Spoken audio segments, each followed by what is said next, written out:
Bienvenue dans cette vidéo consacrée au logiciel iXpring et plus particulièrement à l'explorateur de présentation qui va vous permettre de configurer la présentation de votre module de formation à vos utilisateurs et qui va vous permettre d'effectuer un certain nombre de ramifications et d'obtenir un certain nombre d'options. Alors voilà, la fenêtre est agrandie, ça va vous permettre d'avoir une vision un peu plus large.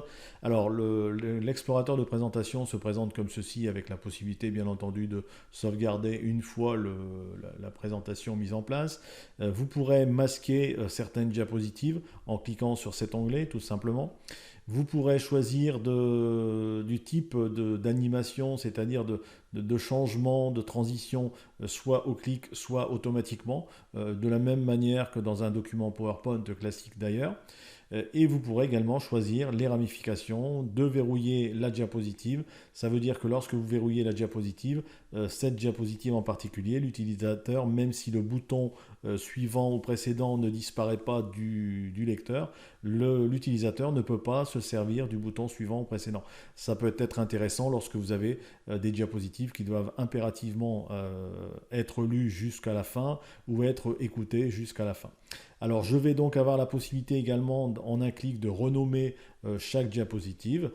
Par exemple, je sélectionne celle-ci et je lui mets diapositive, tout simplement, voilà. Donc vous voyez que très facilement, c'est plus facile de renommer vos diapositives dans l'explorateur de présentation qui est ici que directement dans votre document PowerPoint. Alors cette première page, cette première slide, je vais la sélectionner. Une fois sélectionnée, je vais décider du temps pour passer. Alors je vais moi décider que cette première slide, je vais laisser à l'utilisateur le choix, ou plutôt je vais décider que, puisque c'est une diapositive de présentation, je vais tout simplement décider qu'après 4 secondes, je vais laisser le temps qui est là par défaut, après 4 secondes, voilà, vous voyez que ça s'est mis en surbrillance ici en haut, et ça veut dire que cette option est sélectionnée, et j'ai la possibilité de gérer le temps, la durée de cette diapositive avant la transition. Donc soit ici, soit directement ici à hauteur de la diapositive. Donc j'ai exactement la même option. Donc je mets par exemple 5 secondes, ça veut dire que cette diapositive, 5 secondes après son début, passera automatiquement à la diapositive suivante. Alors justement, moi je n'ai pas envie que ce soit la diapositive suivante, mais j'aimerais donner une ramification et envoyer à un endroit particulier dans mon module mon utilisateur. Donc je vais cliquer sur défaut, et par défaut, alors déplier, entendez par là suivant, et replier, entendez par là précédent. Alors je vais sélectionner la partie donc diapositive suivante et je vais avoir une vision sur l'ensemble de mes diapositives qui composent mon module et vers lesquelles je peux rediriger sans aucune contrainte. Alors moi je vais rediriger par exemple vers la diapositive, j'avais mis voilà page de test ramification, je vais choisir cette diapositive là. Ça veut dire que lorsque l'utilisateur démarre le module, 5 secondes après le démarrage de ce module, donc de ce premier écran, il se dirigera vers la page de test de ramification. Je fais donc OK. Je décide que ici, je ne verrouille pas cette diapositive ou je vais plutôt la verrouiller puisque je lui ai mis un temps. Donc je ne veux pas que mon utilisateur puisse la sélectionner. Donc je vais verrouiller cette diapositive et nous verrons le résultat dans le lecteur. Je vais avoir ici la présentation de mon présentateur. C'est-à-dire, je choisis de donner des informations sur le présentateur s'il y a par exemple un commentaire ou de la voix off, ou je décide de ne pas en mettre. Donc dans cette diapositive, inutile, je n'en mets pas. Je vais également pouvoir choisir ici la diapositive, le type de présentation de diapositive par défaut. Donc si je n'ai pas choisi de fond par exemple. Je vais également pouvoir y intégrer du son. Quelquefois, dans vos modules de formation ou vos présentations, vous avez une musique de fond très légère que vous avez l'habitude d'utiliser. Vous pouvez à ce moment-là, à partir de cet onglet, l'intégrer dans une playlist et gérer cette playlist pour l'utiliser en musique de fond.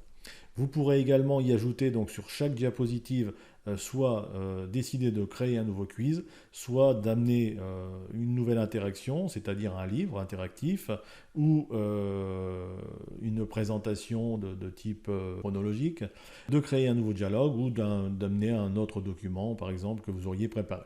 Alors je vais donc maintenant aller moi dans ma page de test de ramification, celle vers laquelle je vais rediriger.